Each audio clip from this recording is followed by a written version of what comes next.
नमस्कार। आप देख रहे हैं हमारी खास पेशकश वर्ल्ड कप स्पेशल। डिजाना न्यूज़ हमेशा से अपने दर्शकों के लिए कुछ नया लेकर आता है, कुछ खास लेकर आता है और वर्ल्ड कप स्पेशल में हम हमेशा आपको मैच के पहले की जानकारियां देना चाहते हैं और ये बताना चाहते हैं कि किस तरह से मैच भारत के लिए या आपके लिए महत्वपूर्ण है। 14 तारीख को जो मैच होने जा रहा है भारत और पाकिस्तान का, वो मैच हमेशा की तरह रोमांचक रहेगा और हमेशा की तरह हमारे दिल की धड़कनों को बढ़ा देने वाला होगा। निश्चित रूप से भारत और पाकिस्तान चिर प्रतिद्वंदी हैं और वर्ल्ड कप हो या कोई दूसरा टूर्नामेंट हो, जब भी भारत और पाकिस्तान आमने सामने होते हैं तो हम सब की और पाकिस्तानियों की भी दिल की धड़कनें बढ़ जाती हैं, उत्साह चरम पर होता है, रोमांच अपने शबाब पर होता है। यह अनोखी बात है कि भारत अभी तक वर्ल्ड कप में पाकिस्तान के सामने एक भी मैच नहीं हारा है। भारत और पाकिस्तान के बीच में जो 7 मैच हुए हैं वो सभी 7 मैच भारत ने जीते हैं और इसलिए स्वाभाविक तौर पे भारत और हम सब 8वां मैच ये जीतना चाहेंगे। बहुत ही कड़ा मुकाबला, बहुत ही रोमांचक मुकाबला होगा क्योंकि दोनों टीमें अच्छी फॉर्म में हैं। भारत ने जहां ऑस्ट्रेलिया को और अफगानिस्तान को पराजित किया है, वहीं श्रीलंका के खिलाफ एक बड़ा मैच जीतकर पाकिस्तान के भी हौसले बुलंद हैं। तो इस स्थिति में निश्चित रूप से ये कल का जो मुकाबला होगा उसको देखने वाली बात होगी कि वो उसका पल्ला कहाँ भारी रहता है। इसी विषय पर चर्चा करने के लिए हमारे साथ मध्य प्रदेश रणजी ट्रॉफी टीम के पूर्व कप्तान देवाशीष नीलोसे साहब मौजूद हैं। आपका बहुत स्वागत है। Thank you. जैसा कि मैंने कहा कि बहुत ही रोमांच अपने का मैच है, ये अपने शबाब पर है।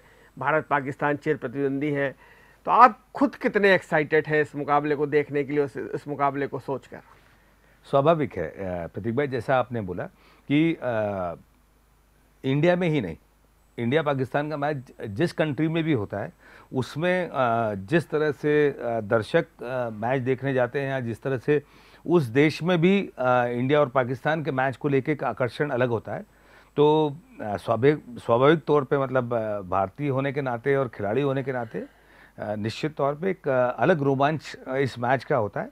और जिस तरह से दोनों टीमें खेलती हैं, करो या मरो वाली स्थिति होती है।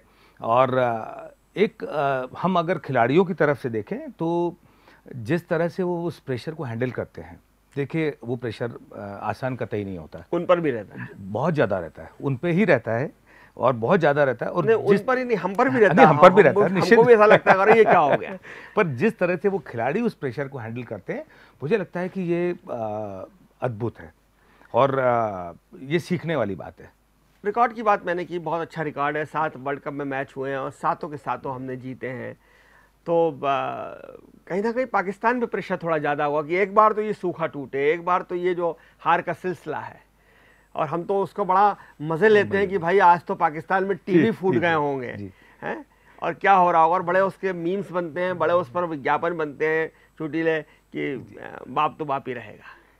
देखिए जैसे हम पिछले सभी 7 मैचेस की बात करें, 7 मैचेस में अलग अलग टीमें खेली हैं, बहुत बेहतर टीमें खेली हैं, अलग अलग वेन्यू और आज से भी बेहतर टीमें, जो आज की टीम है उससे कई बेहतर टीमें खेली हैं।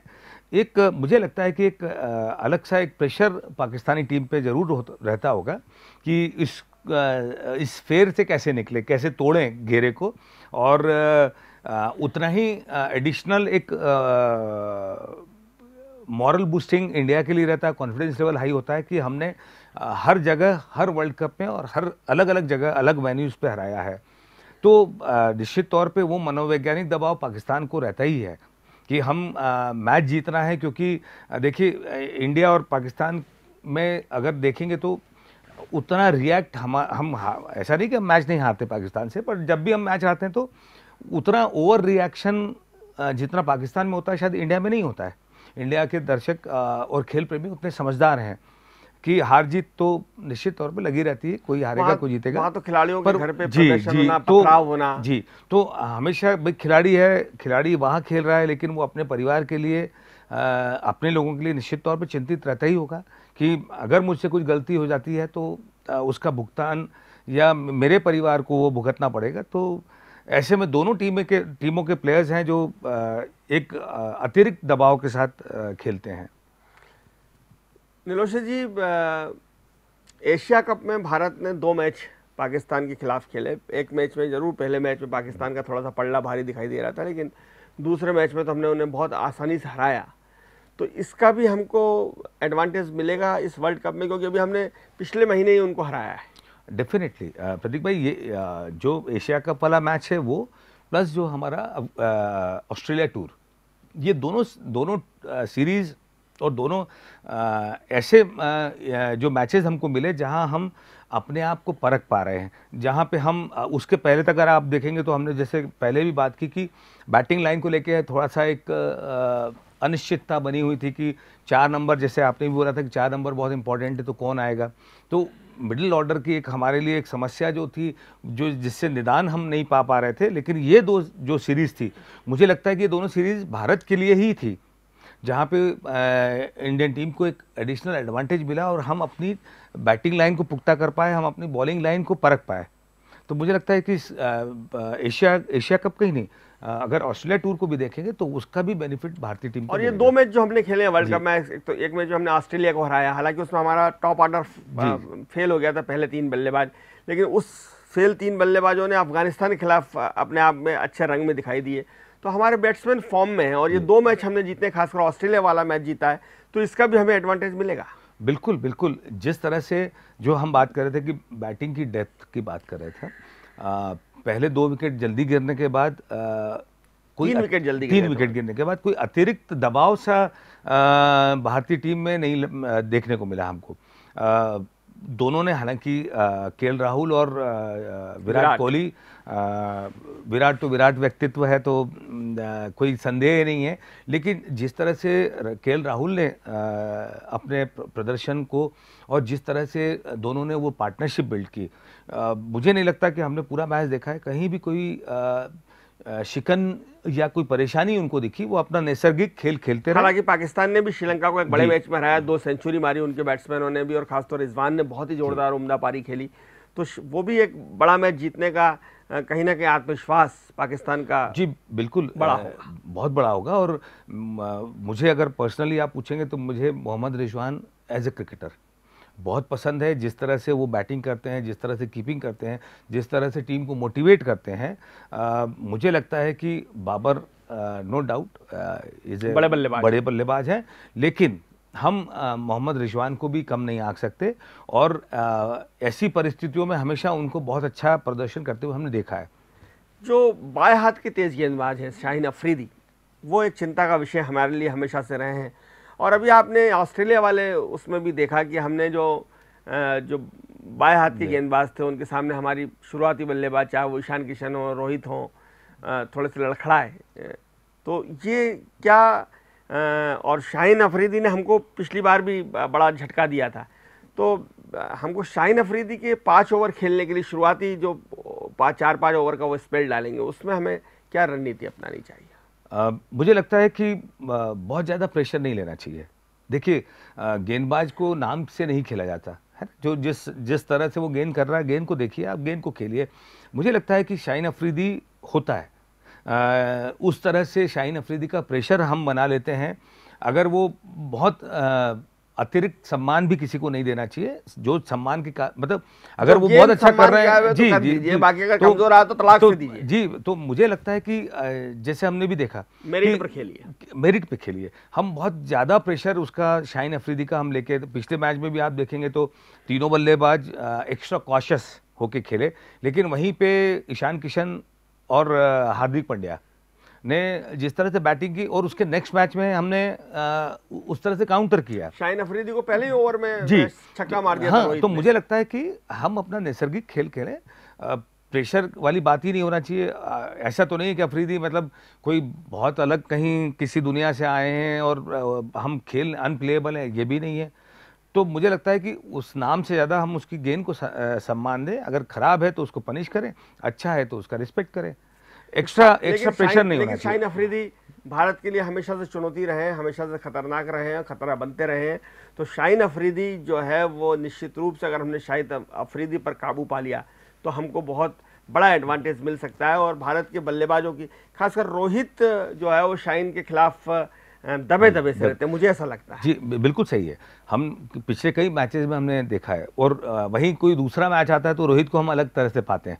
अभी पिछले मैच में ही देखिए जो ऑस्ट्रेलिया के अगेंस्ट जो बैटिंग की है रोहित ने, मतलब मुझे लगता है कि ये अफगानिस्तान के खिलाफ, अफगानिस्तान सॉरी, उसमें तो आउट हो गए थे जल्दी, बट अफगानिस्तान का भी इतना खराब बॉलिंग अटैक नहीं है, बहुत अच्छा है। वर्ल्ड कप का, हाँ रशीद खान, और जिस तरह से उन्होंने अपना नेचुरल गेम खेला, मुझे लगता है कि रोहित अगर पहला जो स्पेल है वो बहुत अच्छे तरीके से, बेहतर तरीके से खेल लेते हैं तो रोहित के पास सारे स्ट्रोक्स हैं, वो एक बहुत बड़ा स्कोर हम भारतीय टीम खड़ा कर सकती है। और वो अगर खेलते हैं तो आपने हमेशा देखा होगा कि उनके साथ वाला जो होता है, सामने वाला होता है, वो भी एक फेयरलेस बैटिंग करता है, क्योंकि रोहित कभी खुद प्रेशर नहीं रखते हैं और वो दूसरे पे भी प्रेशर नहीं आने देते। दोनों छोर से जब रन बनते हैं तो निश्चित तौर पे एक बड़ा स्कोर। और बुमराह के ऊपर भी बहुत जिम्मेदारी रहेगी, क्योंकि बाबर आजम है, रिजवान है, इनको सामने जो बल्लेबाजी होगी, रऊफ हैरिस हैं, ये सब लोग अच्छे बल्लेबाज हैं। जी देखिए, वही चीज़ है कि जो जिस तरह से शाहीन अफरीदी को लेके हम चिंतित रहते हैं या अलग तरह से सोचते हैं, वही चीज़ बुमराह के लिए है। पाकिस्तान जो फ्रंट लाइनर्स हैं, बैट्समैन हैं, निश्चित तौर पे वो बुमराह को लेके ही चिंतित होंगे, क्योंकि Bumrah no doubt he is the best in world इस फॉर्मेट के क्रिकेट में। तो मुझे लगता है कि जैसा प्रेशर हमारे पास शाहीन का है, वैसे ही प्रेशर बुमराह का होगा। और बुमराह के पास, मुझे लगता है, इसलिए नहीं कि मैं भारतीय हूं या मैं बुमराह को पसंद करता हूं, मुझे लगता है कि शाहीन अफरीदी से ज़्यादा बेहतर और ज़्यादा इफेक्टिव बुमराह और ज़्यादा इम्पैक्ट फुल बुमराह रहेंगे।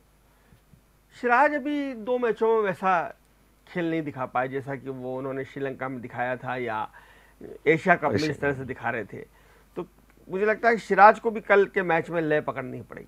बिल्कुल, देखिए यहाँ कोई ऐसा सीरीज नहीं है कि हम एक मैच छोड़ के दूसरे मैच में हम रिकवर हो जाएंगे या तीसरे में हो जाएंगे।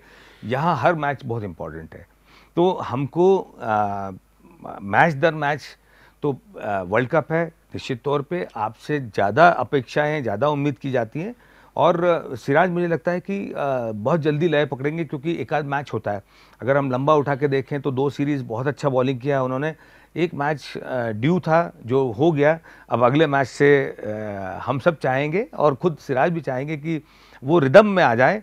वो रिदम वाला बॉलर है, अगर उसको रिदम मिलेगी तो हिल भी मतलब डेंजरस। तो और तुरुप का पत्ता तो हमेशा की तरह कुलदीप यादव रहेंगे। सर हमने पहले भी बात की थी कि कुलदीप ही एक ऐसा प्लेयर है जो बहुत बड़ा इम्पैक्ट इस वर्ल्ड कप में छोड़ेगा, और जिस बिंदास तरीके से वो बॉल डाल रहे हैं, मतलब ऑस्ट्रेलिया के खिलाफ भी उसने जो वार्नर को कॉट एंड बोल्ड किया था, जी देखिए ना, मैच वहीं से पलटा। यस वहीं से। और उनको देखिए, सीधी सी बात है, उस खिलाड़ी को अपनी प्रतिभा पे पूर्ण विश्वास है। वो सारे वेरिएशन बहुत बेहतरीन तरीके से कर रहे हैं, बहुत बिंदास तरीके से कर रहे हैं, और कहीं भी आपको ये नहीं लगता कि वो प्रेशर, अगर एक बड़ा शॉट लगता है तो उसके बाद भी वो वही बॉल उसी फ्लाइट के साथ, उसी वेरिएशन के साथ वो ट्राई करते हैं, तो उसका एक अलग सा प्रेशर बैट्समैन पे भी पड़ता है कि मैंने इसको मारा है, उसके बाद भी ये बॉलर है जो अपनी बिंदास तरीके से, और शायद मुझे खरीदना चाहता है विकेट अपना। तो ये सब चीज़ें, तो मुझे लगता है कि कुलदीप एक ऐसा सरप्राइज पैकेज है जो इस वर्ल्ड कप में बहुत बड़ा इम्पैक्ट और इंडियन टीम के लिए एक बहुत बड़ा एसेट साबित होगा, जो लंबे समय तक भारतीय टीम को सेवाएं देगा। अब कल एक बड़ा सवाल ये रहेगा कि क्या शुभमन गिल खेलेंगे या नहीं खेलेंगे। उन्होंने नेट प्रैक्टिस तो की है, वो सीधे चेन्नई से अहमदाबाद पहुंचे, दिल्ली गए नहीं थे वो। वहाँ उन्होंने नेट पर जो थ्रो डाउन बॉलर हैं श्रीलंका के, उनके साथ बैटिंग करी है, काफ़ी देर तक 1 घंटे उन्होंने नेट पर बिताया है। और टीम मैनेजमेंट ये देखना चाह रहा था कि वो, चूँकि प्लेटलेट्स उनकी काफ़ी कम हो गई थी, 70,000 से नीचे आ गई थी डेंगू की वजह से, ह्यूमिडिटी बहुत थी चेन्नई में, और इस समय खिलाड़ी डिहाइड्रेट हो सकता है, खासतौर पर डेंगू का पेशेंट। तो टीम मैनेजमेंट उसको परख रहा था। तो अगर कल शुभमन गिल खेलते हैं तो निश्चित रूप से भारत के लिए बड़ी बात होगी। डेफिनेटली, मतलब शुभमन का आना ही शुभ आगमन कह लें हम। बहुत इन्फॉर्म प्लेयर हैं, उनका इम्पैक्टफुल प्लेयर हैं, और पाकिस्तान के अगेंस्ट में खेलते हैं तो निश्चित तौर पे पाकिस्तान के बॉलर्स पे एक दबाव रहेगा, और भारतीय टीम की डेप्थ भी बढ़ेगी, क्योंकि अभी हम ईशान किशन को ओपन करा रहे थे, और पीछे एक ऑप्शन हमारे पास सूर्य कुमार का हो सकता था, लेकिन शुभमन के आने से आप देखिए, कहीं भी मेकशिफ्ट अगर बैट्समैन को हम तैयार करते हैं कि आपको इमीडिएट जाके ओपन करना है, तो कहीं ना कहीं वो एक इस बड़े टूर्नामेंट पे थोड़ा सा थॉट प्रोसेस भी अलग होती है प्लेयर की। अगर एक स्पेशलाइज्ड बैट्समैन आता है और वो इतना कमांड के साथ है और इतना परफॉर्मेंस के साथ है, इतना अपने पीक पे कह सकते हैं शुभमन को, तो वो अगर आते हैं तो निश्चित तौर पे भारतीय टीम की बैटिंग डेप्थ भी बढ़ेगी, और टीम कॉम्बिनेशन जो एक कभी कभी चिंता का विषय हो जाता है, तो हम निश्चिंत हो सकते हैं उससे। फील्डर भी अच्छे, स्लिप के फील्डर भी, स्लिप का फील्डर अच्छा है सर, और खुद इतना अच्छा परफॉर्म। ऑस्ट्रेलिया के मैच में हमारी फील्डिंग को लेकर मुझे थोड़ी चिंता हुई, खासकर रोहित ने 3 कैच छोड़े। जी होता है प्रतीक भाई, अब कल अगर ऑस्ट्रेलियन टीम को देखेंगे तो 7 कैचेस छूटे। तो हाँ, ये है कि कैचेस विन मैचेस, जो पुरानी कहावत है, आपके पास एक्सक्यूज नहीं है, कोई जानबूझ के छोड़ता नहीं, हम सब जानते हैं, लेकिन इतने बड़े इवेंट में अगर किसी बहुत बड़े प्लेयर को हम एक मौका दे देते हैं, तो वो मौका आपको वो दूसरी बार नहीं देगा। ऑस्ट्रेलिया में अगर मार्श ने विराट का कैच नहीं छोड़ा होता तो शायद तो चीजें अलग होती, दूसरा हो सकता, चीजें अलग होती। तो वो भारत को इस बात की चिंता करना पड़ेगी, ना केवल ग्राउंड फील्डिंग अपनी अच्छी करना पड़ेगी, बल्कि कैच भी पकड़ना पड़ेंगे, क्योंकि ये बहुत नज़दीकी मैच होते हैं, और उसमें अगर हम ग्राउंड फील्डिंग से 25-30 रन भी बचा लेते हैं तो वो बहुत बड़ी बात होती है। मैं बात करूं तो भारत के बल्लेबाजों की, तो अभी हमारे सारे बल्लेबाज लगभग फॉर्म में हैं, और रोहित और विराट और केएल राहुल तो तीनों इसमें बड़ी पारी खेल चुके हैं। अय्यर ने भी अफगानिस्तान के खिलाफ कुछ अपने हाथ खोले थे, इसके पहले वो एशिया कप में अच्छा कर रहे थे, 1 सेंचुरी भी मारी थी उन्होंने। तो भारत का जो टॉप बैटिंग ऑर्डर है वो इस वक्त फॉर्म में है, और शुभमन गिल के आने से तो माहौल और बन जाएगा। पर सवाल ये है कि अभी भी हमको जो 40 से 50 ओवर होते हैं या 30 से 40 ओवर होते हैं, उसमें क्या कुछ हमें विशेष रणनीति कल अपनानी पड़ेगी? मुझे लगता है कि देखिए, शुभमन के आने से जो एक जगह खाली हुई थी वो तो निश्चित तौर पे भर जाएगी, कि शुभमन है और रोहित हो जाएंगे, 3 नंबर विराट हो गए, 4 मुझे लगता है कि 4 केएल राहुल आते हैं, और 5 में अय्यर और सूर्य कुमार का मुझे लगता है कि अय्यर से बेहतर विकल्प मुझे लगता है कि सूर्य कुमार हो सकते हैं। तो क्योंकि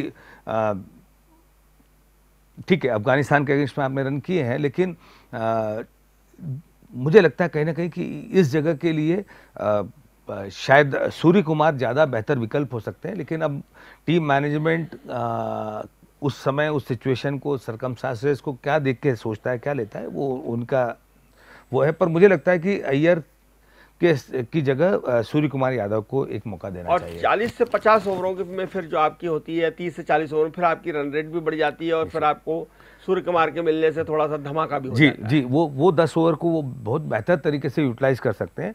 उसके बाद फिर हार्दिक है आपके पास, जडेजा हैं, तो एक उनको भी वो दो बड़े बैट्समैन हैं, उनका साथ मिलता है।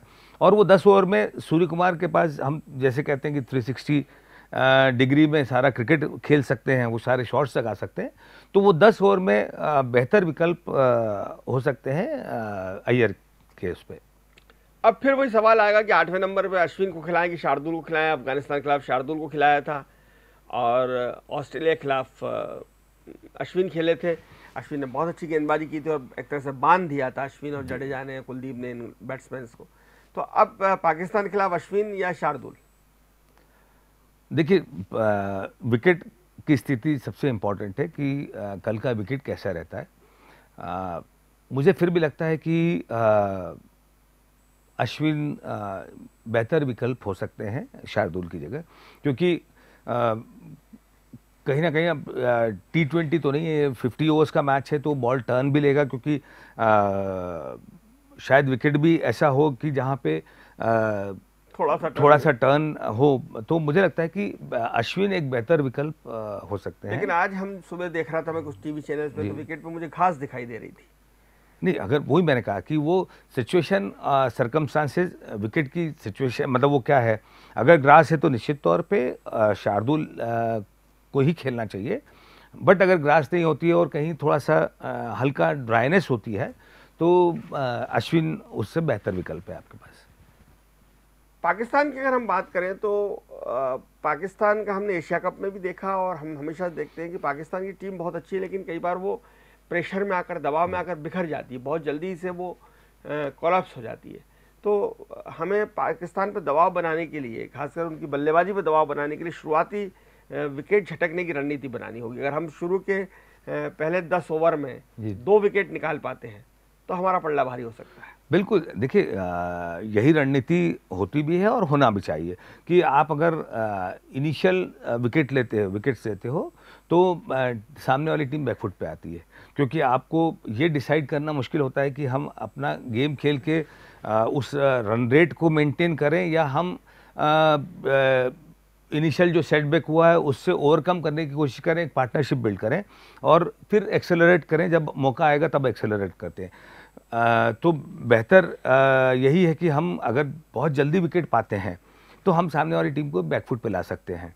अगर स्टार्ट अच्छा मिल जाता है तो वही चीज़ बॉलर्स पे आती है, बॉलर्स पे प्रेशर बढ़ता है कि फिर आपको जो रन रेट चल रहा है उसको भी आपको एक मानना होता है कि हम उससे ज़्यादा रन रेट से रन ना दें, या फिर हम उतनी लिबर्टी नहीं ले पाते हैं। फिर आपको रिस्ट्रिक्ट करना होता है अपने आप को कि एक लाइन, एक लेंथ पकड़ के आप सिर्फ रिस्ट्रिक्ट करें, कम से कम रन दें, लेकिन वहाँ फिर विकेट लेने के ऑप्शन आपके पास कम होते हैं क्योंकि वेरिएशंस आप ट्राई नहीं कर सकते। पाकिस्तान के पास नासिर शाह नहीं है और एक वो कमी जरूर खल रही है, शाहिद अफरीदी के साथ नासिर शाह होना थोड़ा ज़रूरी था। बिल्कुल बिल्कुल, और जिस तरह से कॉम्बिनेशन था और जिस तरह से वो बॉल डाल रहे थे, उनको भी बॉलिंग करते हुए देखते हुए बड़ा मज़ा आता है और बहुत ही इफेक्टिव। हालांकि रऊफ हैं, बहुत अच्छे बॉलर हैं, इन दोनों की वजह से उनको थोड़ा सा कम वेटेज मिलता है, लेकिन मुझे लगता है कि वो उतने ही इफेक्टिव हैं जितने ये दोनों थे।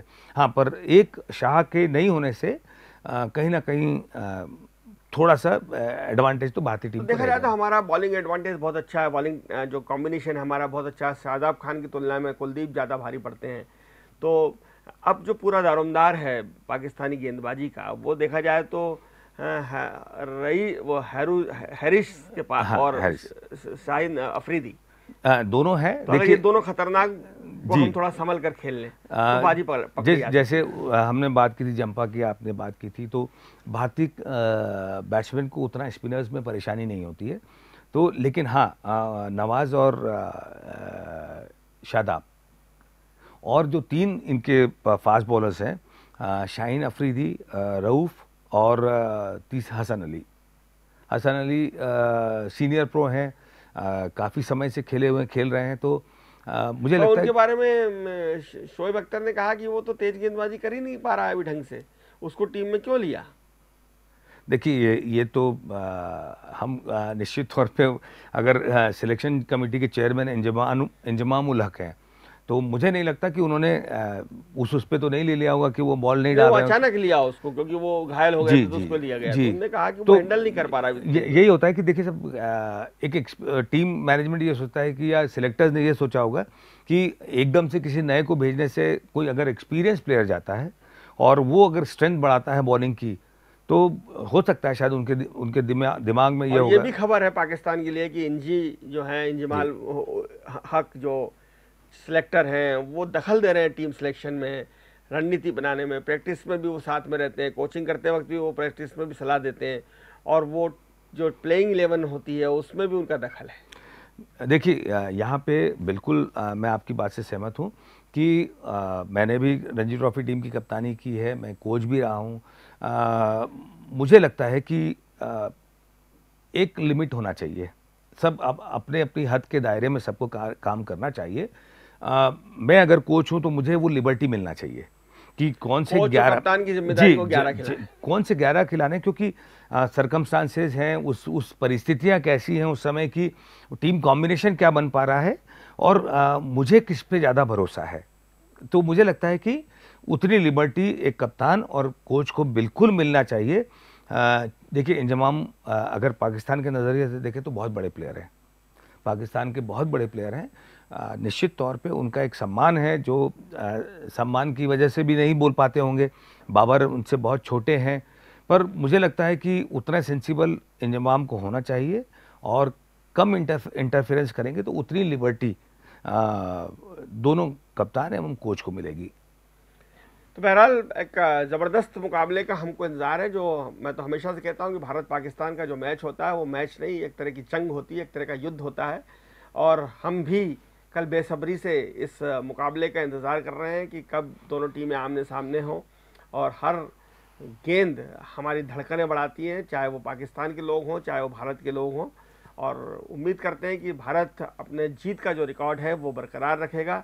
7 बार शिकस्त दी है, 7 बार हमने पाकिस्तान को हराया है, 8वीं बार भी हराएंगे ऐसी उम्मीद की जा सकती है, क्योंकि भारतीय टीम के सारे बल्लेबाज, सारे गेंदबाज इस वक्त फॉर्म में हैं।